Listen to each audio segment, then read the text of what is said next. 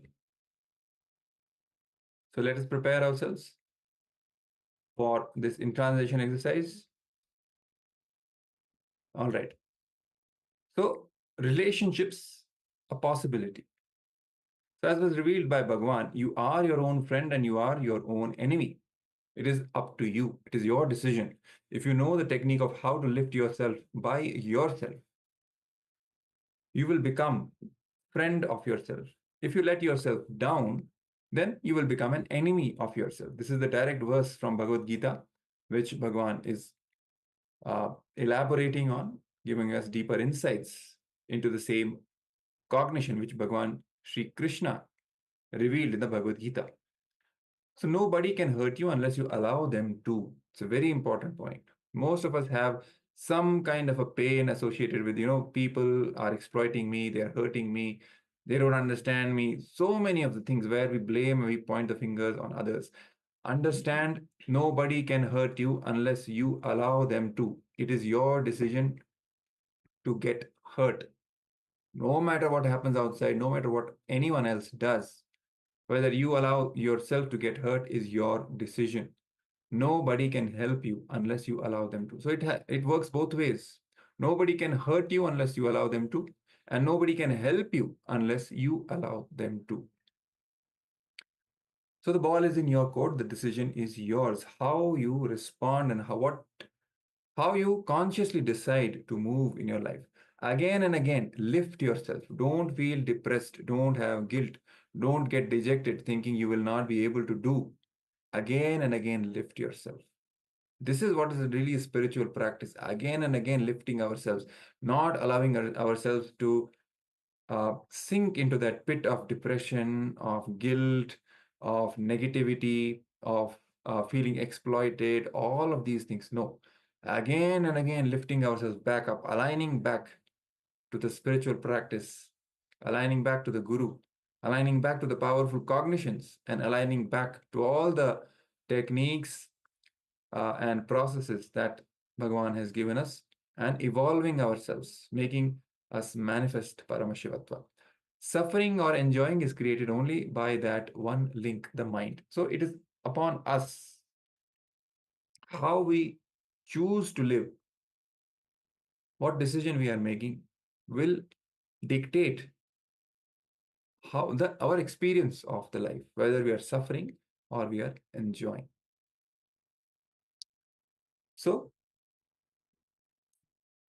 now in this exercise, what we're going to do is just when you sit, naturally some thoughts will come. So you will just be sitting and doing a very special process, kind of an unclutching. So when we sit, naturally some thoughts will come. The moment you see a thought coming, do not give meaning to it. You give it meaning only if you connect it with your past. Any thought comes, only when we connect that thought with our past, the whole memory, then only it gets some meaning. Otherwise, there is no meaning. You give it meaning only if you connect with your past. Without giving meaning to it, just remember to unclutch and see what happens. Any thought comes up, just unclutch. Don't try to connect it to your past, giving it some kind of a meaning. No. The moment that thought comes up, just remember to unclutch and relax from it. Relax from that thought. The moment you remember, let me unclutch from this thought, let me not give meaning to it. For a few seconds, there will be a small silent gap. When you remember, right? Let me unclutch from this thought, let me not give meaning to it. For a few seconds, there will be a small silent gap. The moment you are aware that there is a silence, it will become one more thought. Then unclutch from that thought also.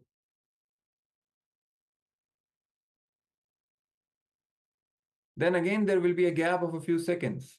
Then one more thought will come. I am in silence, or I am unclutching. Unclutch from that thought also. Just the gap or the silence should become longer and longer. That is the whole idea. Naturally, it is the nature of the mind to wander somewhere after a few minutes. The moment you remember or become aware that the mind has wandered, unclutch again. There is no need to have guilt or be agitated that the mind has wandered. The moment you remember, just unclutch. That's all. So it's a very simple process. Moment to moment, the moment any thought arises, just unclutch. Even the thought of unclutching arises, just unclutch. In the initial level, it may be very gross, like a solid fight. You may have to utter the word unclutching like a mantra. But in just a few moments, you will see it becomes a subtle process. With unclutching, every moment will be new. Every moment will be ecstasy. Every moment will be joy. It will be excitement. Unclutching is a source of unending excitement. Nityananda Spurana. So that is the significance of this process of unclutching. So let us just, for a few minutes, sit and practice this unclutching process. Beautiful process and very powerful. Let us just sit with our head, neck, and spine in a straight line. Make sure you don't have any distractions around you, no phone, no television, not even any friend, nobody should disturb you for these few minutes. Just sit in your room, relax, take long and deep breaths. Inhale deeply as you can, as slowly as you can. And exhale as deeply and as slowly as you can.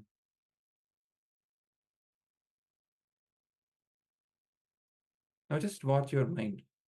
The moment any thought comes up, remember to unclutch and relax from that thought.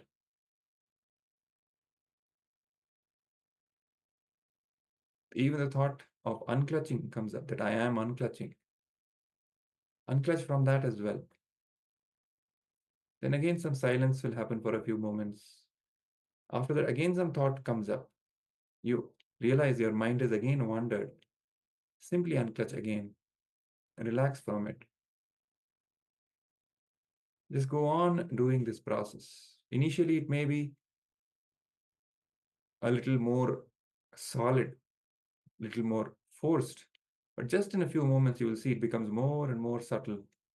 You don't even have to remember the word unclutching, just it will happen. Just remembrance and it will happen. So let us now sit in this meditation for a few minutes.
Yes, you can relax now.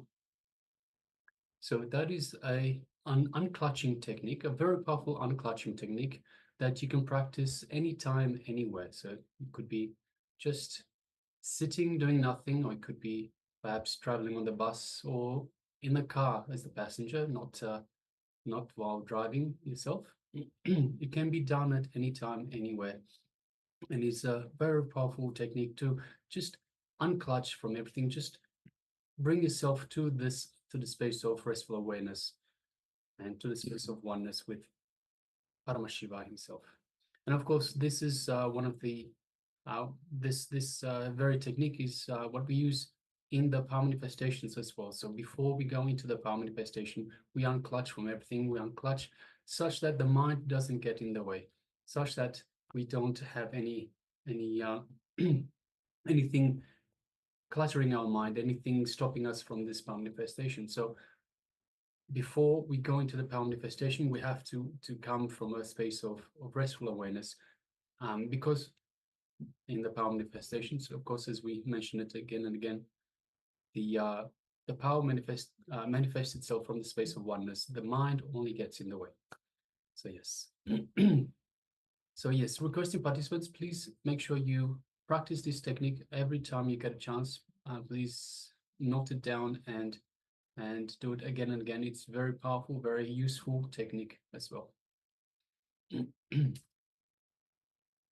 So next, we'll be moving on to the next segment in our program, which is once again the power manifestation. And today's power manifestation is the power of thought current scanning. So once again, the acharyas, ourselves, will be looking at an image in front of us. We'll be thinking about the image, and we'll be even speaking about the image.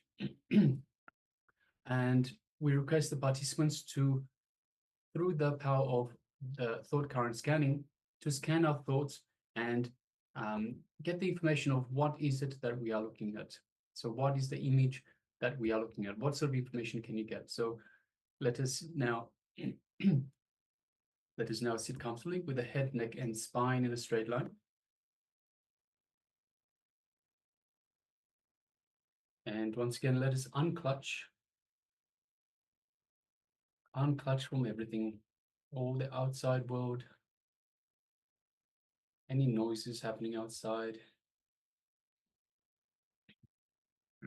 any worries of the outside world. Let us unclutch from everything internal, any thoughts that come up, any emotions. Just unclutch. Just become a witness and unclutch.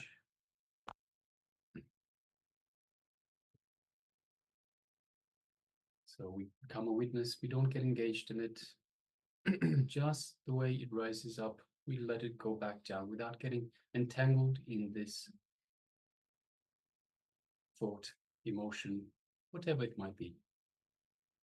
Again and again, come back to this space of perpetual unclutching. Now let us move our gaze to the inner space, the Ananda Ganda, which is just below the heart center. Let us visualize Swamiji in our Ananda Ganda, in our inner space. Just a mere remembrance of the Master in our inner space invokes Swamiji in the Ananda Ganda. And just take a moment and feel the warmth, the love, the compassion that Swamiji is radiating in your inner space. Feel Swamiji's superconscious energy just flowing throughout your entire body, filling up your entire body, every finger, every toe, every part of your body, being flooded with this superconscious energy. Every one of your trillions of cells being energized, rejuvenated, feeling alive with this superconscious energy that Swamiji is radiating. Just take a moment and enjoy the space.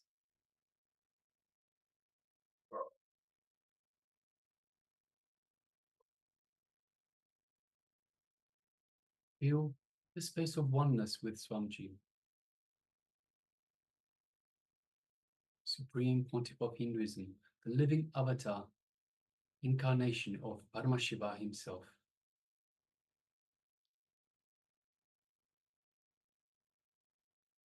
Now let us move from this space of oneness. Let us move our gaze to the third eye. Let us stay in this space of oneness, but move our gaze just gently to the third eye. And through our third eye, let us visualize Swamiji's third eye. So we look through our third eye into Swamiji's third eye. As we do so, we feel a connection. We feel this energetic connection. We feel the third eye buzzing with excitement. We feel the third eye being awakened, activated.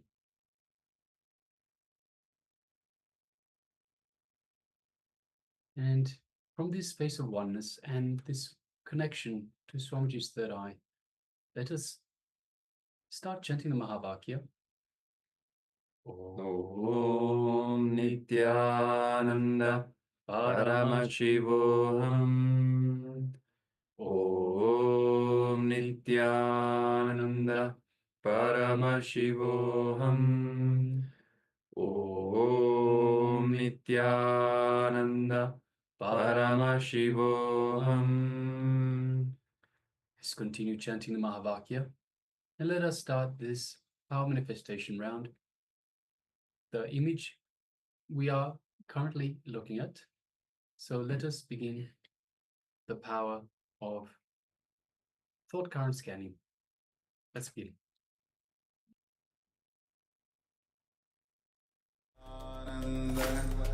Paramashivoham. Om Nityananda Paramashivoham.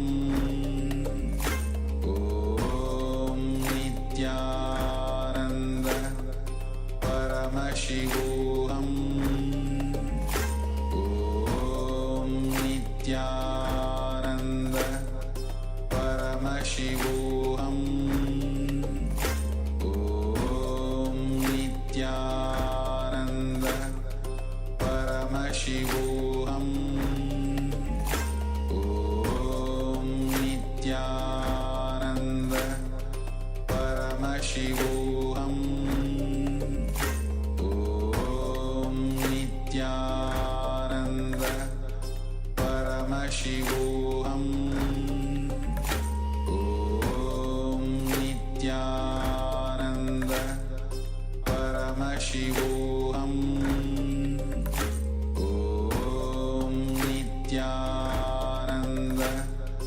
Paramashivoham. Om Nityananda Paramashivoham. Om Nityananda Paramashivoham. Om Nityananda Paramashivoham.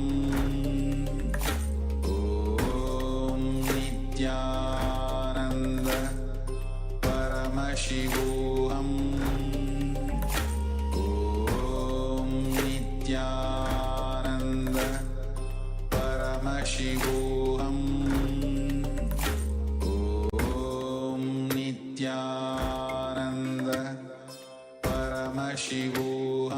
Paramashivoham. Om Nityananda Paramashivoham. Om Nityananda Paramashivoham.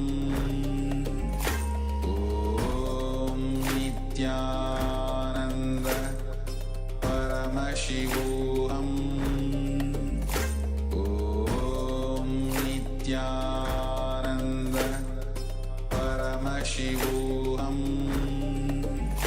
Om Nityananda Paramashivoham.